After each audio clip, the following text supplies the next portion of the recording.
दर्शकों के लिए जरूरी सूचना। यदि आप कोई खबर अपने लोकप्रिय चैनल फर्स्ट ट्रैक पर प्रसारित करवाना चाहते हैं तो हमारे रिपोर्टर को लास्ट 5 बजे तक खबर भेजें, तभी हम आपका समाचार चैनल पर प्रसारित कर पाएंगे। 5 बजे बाद भेजी गई खबर प्रसारित नहीं हो पाएगी। बेटी के प्रयास, फर्स्ट ट्रैक की मुहिम व जिला कलेक्टर के सहयोग से मृतका को अंतिम समय में पति के हाथ से मिली मुखाग्नि।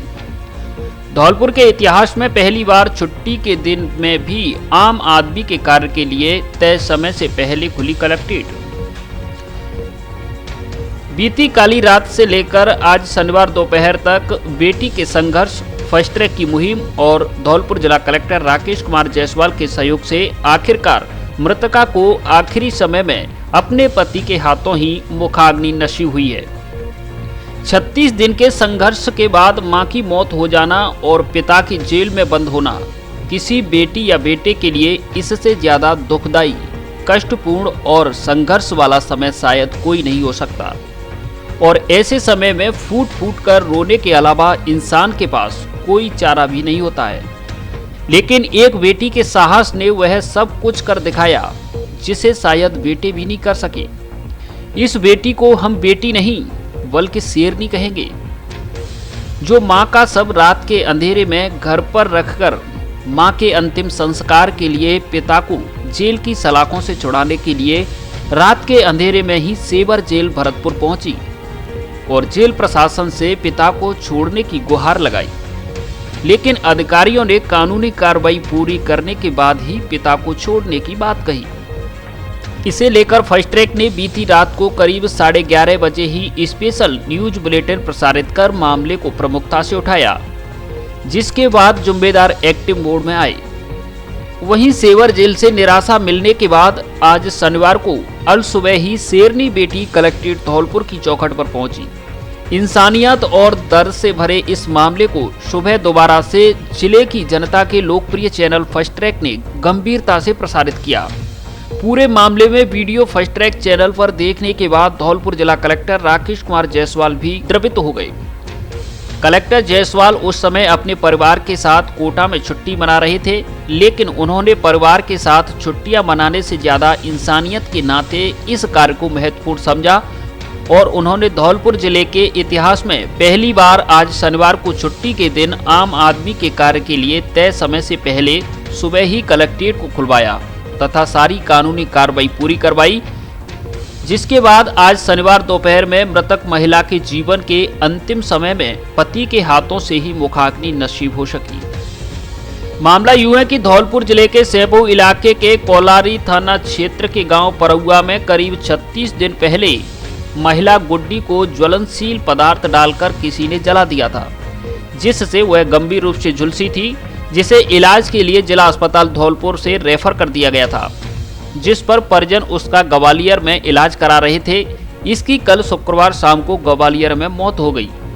वहीं गुड्डी का पति बसंता परमार हत्या के मामले में सेवर जेल भरतपुर में सजा काट रहा है। गुड्डी के संतान के रूप में केवल एक बेटी गिरजा परमार है। मां की मौत होने एवं पिता की जेल में बंद होने के कारण युवती गिरजा परमार के सामने पहाड़ जैसा संकट खड़ा है, लेकिन उसने हिम्मत से काम लिया और ग्वालियर से मां के शव को अपने घर लेकर आई और उसके बाद रात के अंधेरे में सेवर जेल भरतपुर पहुंची, जहां अधिकारियों से पिता को मां के अंतिम संस्कार के लिए इमरजेंसी पैरोल देने की बात की, लेकिन कानूनी पेच के कारण उसे पैरोल नहीं मिल सकी। इसके बाद गिरजा आज सुबह कलेक्ट्रेट धौलपुर पहुंची। धौलपुर जिले की जनता के लोकप्रिय चैनल फर्स्ट ट्रैक ने बीती रात करीब 11:30 बजे से ही इस मामले पर लगातार मुहिम चला रखी थी, जिसके बाद यह मामला धौलपुर जिला कलेक्टर राकेश कुमार जायसवाल के संज्ञान में पहुंचा। जिला कलेक्टर जायसवाल ने बताया कि फर्स्ट ट्रैक पर वीडियो देखने के बाद मैं बहुत द्रवित हो गया। मैं कोटा में परिवार के साथ था, लेकिन फर्स्ट ट्रैक पर वीडियो देखने के बाद द्रवित हो गया। मुझे लगा कि मेरी छुट्टियों से ज्यादा महत्वपूर्ण इस बेटी का कार्य है और मुझे यह भी लगा कि बिना मेरे हस्तक्षेप के यह कार्य पूरा नहीं हो पाएगा। इसके बाद मैंने तुरंत छुट्टी के दिन में ही तय समय से पहले कलेक्ट्रेट खुलवाया और सेवर जेल के अधीक्षक को पत्र लिखा तथा व्यक्तिगत फोन से बात कर पैरोल देने के निर्देश दिए, जिस पर जेल अधीक्षक ने बताया कि बसंता को पूर्व में ही हाईकोर्ट की ओर से 15 दिन की पैरोल मिल चुकी है, लेकिन उसमें 50-50 हजार रुपए के 2 जमानती चाहिए, जो अभी इसके परिजनों की ओर से नहीं दी गई है, जिस कारण इमरजेंसी पैरोल नहीं मिल सकती। इसके बाद जिला कलेक्टर और जेल सुप्रीडेंट ने उच्च अधिकारियों से फोन पर बात की। जिला कलेक्टर ने इस मामले में बड़े स्तर से हस्तक्षेप करवाया, जिसके बाद यह तय हुआ कि इन्हें कस्टडी पैरोल उपलब्ध कराई जाए। इसके बाद आज दोपहर में बसंता की कस्टडी पैरोल के आदेश जारी हुए, जिस पर भारी पुलिस जाब्ता के साथ बसंता को अंतिम संस्कार के लिए उसके गांव परौआ लाया गया, जहां पुरानी रंजिश को देखते हुए धौलपुर जिला कलेक्टर ने गांव में 4 थानों की पुलिस, आरएसी का जाब्ता, कोबरा टीम सहित भारी पुलिस जाब्ता तैनात करवा दिया, जिसकी मौजूदगी में बसंता ने अपनी पत्नी को मुखाग्नि देकर अंतिम संस्कार की प्रक्रिया पूरी की। वहीं किसी अनहोनी की आशंका को देखते हुए गुड्डी के शव को रात भर गांव में पुलिस की मौजूदगी में रखा गया। अंतिम संस्कार के समय कंचनपुर थाना पुलिस, कोलारी थाना पुलिस, सैंपऊ थाना पुलिस, कोबरा टीम, आरएसी का जाब्ता एवं भरतपुर जेल पुलिस मौजूद रही, जहां भारी गमगीन माहौल में अंतिम संस्कार किया गया। वहीं मृतका की बेटी गिरजा परमार ने आरोपियों के खिलाफ कड़ी से कड़ी कानूनी कार्रवाई करने की मांग की है। ये पूरा मामला पुरानी रंजिश का बताया जा रहा है। बताते हैं कि बसंता ने जमीनी विवाद को लेकर परिवार के ही किसी व्यक्ति की हत्या कर दी थी। करीब 1 माह पहले इसी परिवार के एक सगे भाई बहन को किसी ने तेल डालकर जला दिया था, जिससे वह गंभीर रूप से झुलसे थे। इस घटना के 1-2 दिन बाद दूसरे पक्ष के लोगों ने गुड्डी पर ज्वलनशील पदार्थ डालकर उसे गंभीर रूप से जलाया था, जिसके बाद इलाज के दौरान गुड्डी की मौत हो गई। यह तीनों मामले आपस में जोड़कर देखे जा रहे हैं। हालांकि हकीकत क्या है, यह पुलिस जांच के बाद ही स्पष्ट हो सकेगा।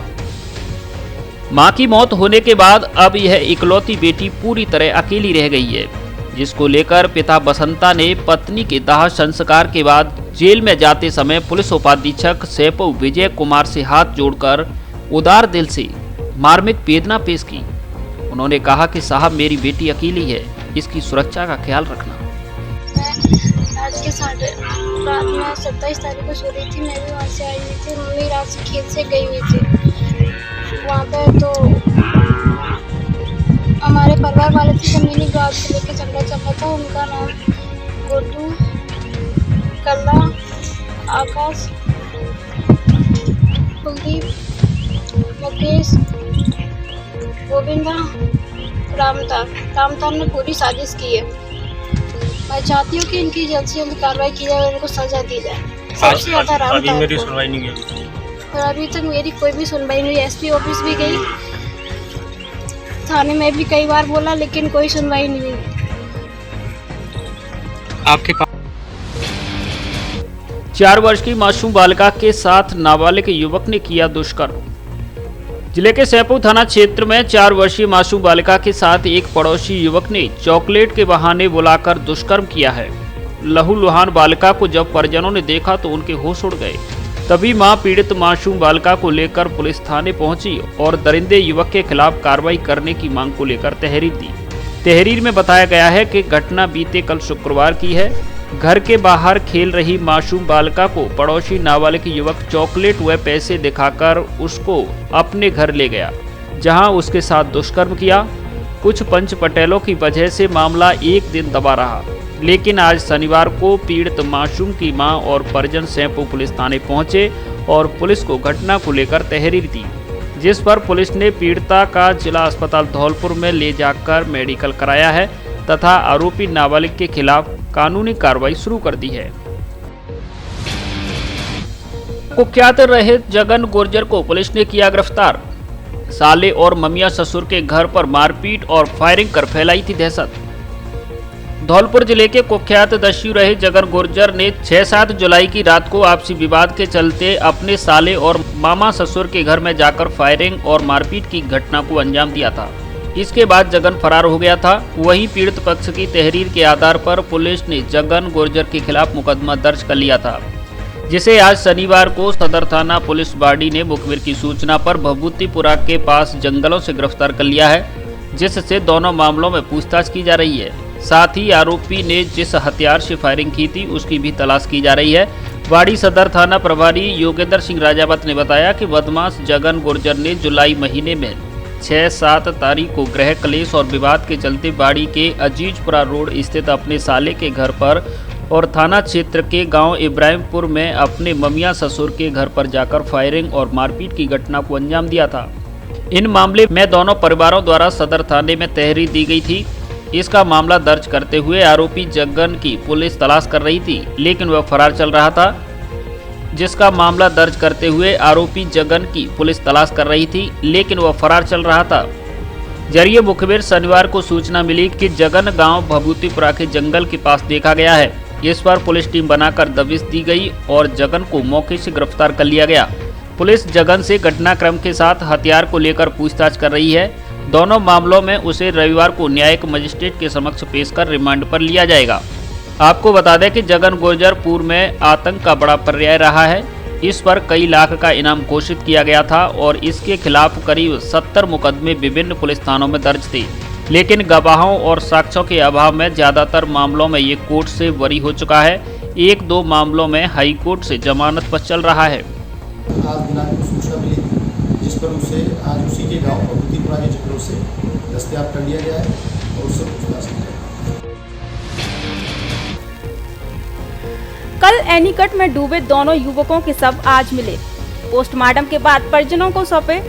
सैपो के तसीमो गांव के पास स्थित गड़ी चटोला एनीकट में कल शुक्रवार शाम को डूबे 2 युवकों के शवों को गोताखोरों की टीम ने आज शनिवार को दूसरे दिन रेस्क्यू कर बाहर निकाल लिया है।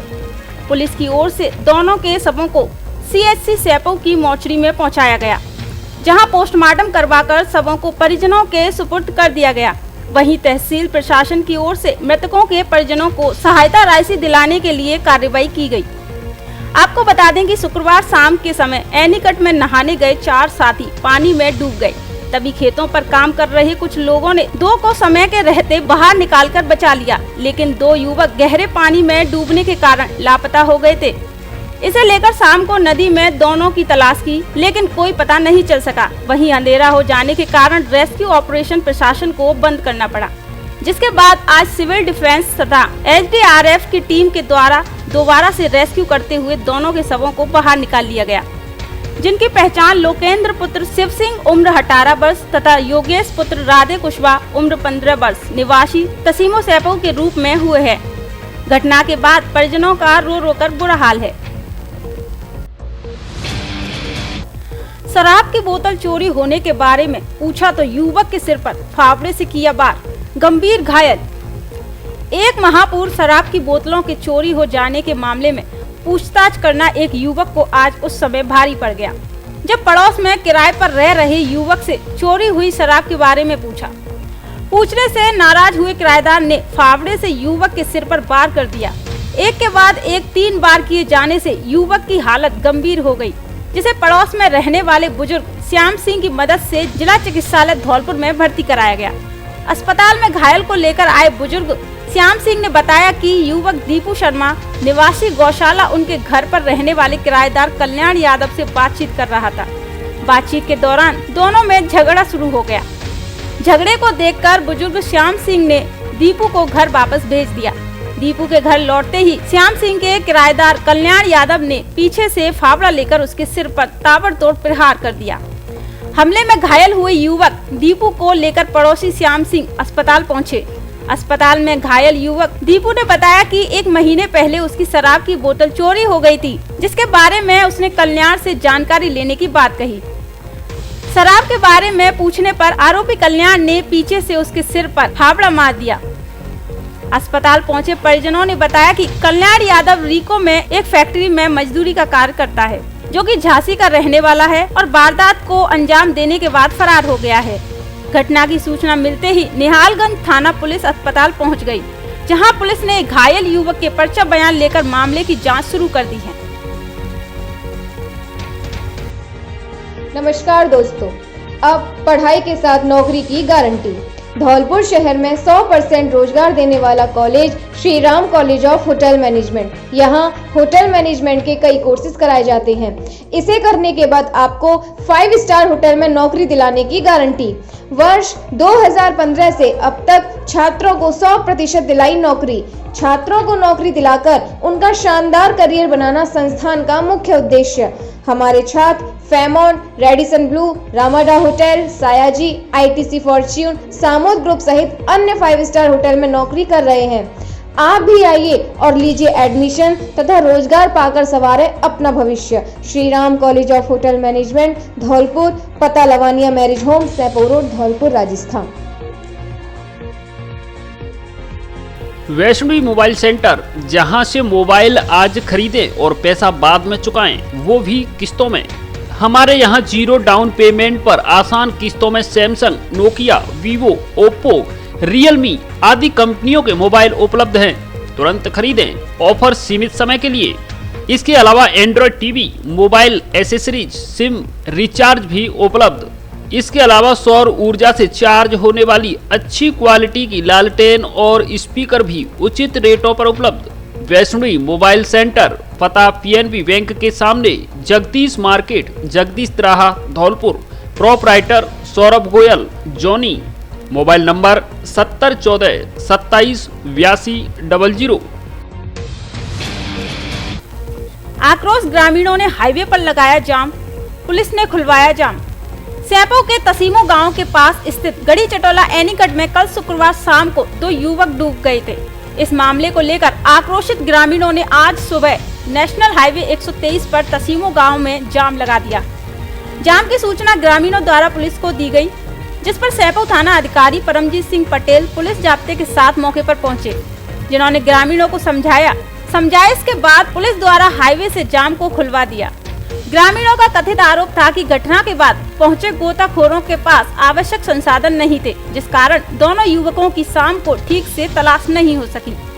थाना अधिकारी सैपो परमजीत सिंह पटेल ने बताया कि 10 मिनट जाम लगा था। मैंने मौके पर पहुंचकर ग्रामीणों को समझाइश कर जाम को खुलवा दिया। अनियंत्रित होकर पलटा टेम्पो, 4 जने घायल।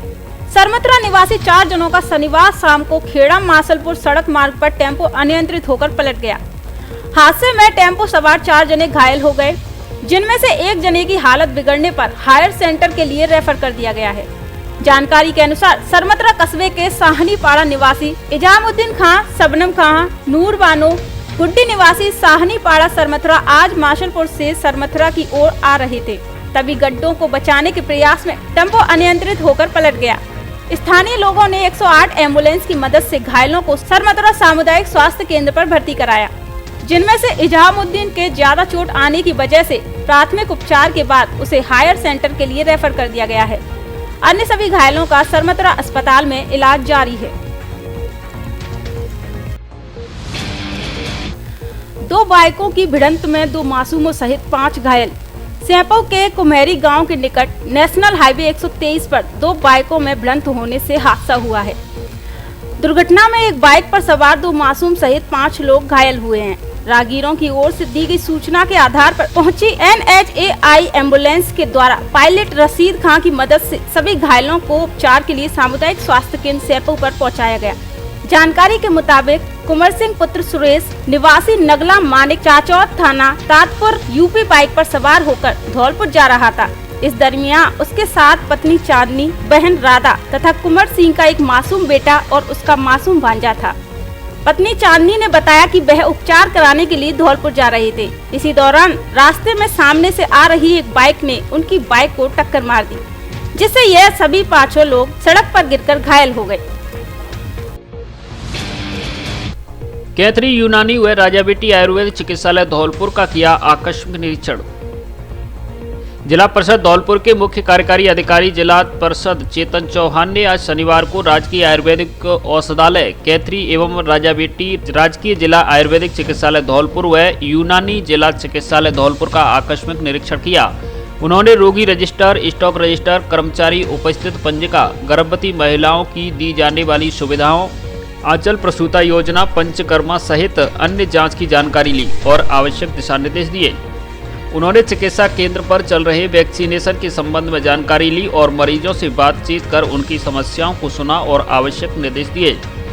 उन्होंने जुकाम, खांसी व बुखार की दवाओं की उपलब्धता के बारे में जानकारी ली। उन्होंने रोगी रजिस्टर की जांच कर प्रतिदिन आने वाले रोगियों की संख्या व बीमार मरीजों की संख्या को जाना और आवश्यक निर्देश दिए।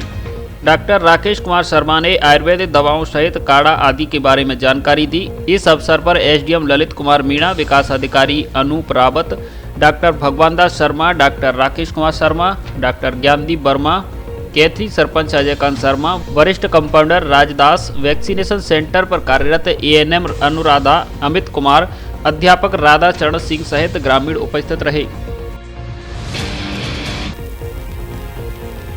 विप्र समाज की बैठक में हुई समाज को जोड़ने सहित अन्य मुद्दों पर चर्चा। विप्र संघ धौलपुर की बैठक आज शनिवार को पुरानी छावनी के हनुमान जी मंदिर पर आयोजित की गई। बैठक में विप्र संघ धौलपुर को रजिस्ट्रेशन कराने का निर्णय लिया गया। विप्र संघ टीम की ओर से राजकुमार शर्मा ने सभी को संबोधित करते हुए बताया कि विप्र संघ धौलपुर जिले में विप्र बच्चों को समय समय पर प्रोत्साहित करेगा। साथ ही अरुण त्रिपाठी ने जिले के सभी विप्र बंधुओं को जोड़े जाने एवं समाज को एक साथ जोड़ने की बात कही।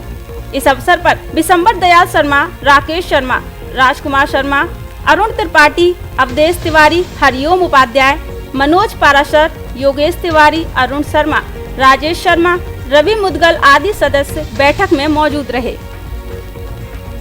जिले में सर्वाधिक परीक्षा परिणाम देने वाले महारानी महिला महाविद्यालय धौलपुर में प्रवेश प्रारंभ। यहाँ स्नातक कला वर्ग में हिंदी साहित्य, संस्कृत, अंग्रेजी साहित्य, इतिहास, समाज शास्त्र, राजनीति विज्ञान, अर्थशास्त्र, भूगोल व विज्ञान वर्ग में गणित, रसायन विज्ञान, भौतिक विज्ञान, जंतु विज्ञान, वनस्पति विज्ञान तथा एमए में राजनीतिक विज्ञान, भूगोल विषय उपलब्ध है। राज्य सरकार की विभिन्न छात्रवृत्ति योजनाओं का लाभ एवं आने जाने के लिए बस सुविधा भी उपलब्ध। अधिक जानकारी के लिए प्राचार्य डॉक्टर के गुप्ता से संपर्क करें।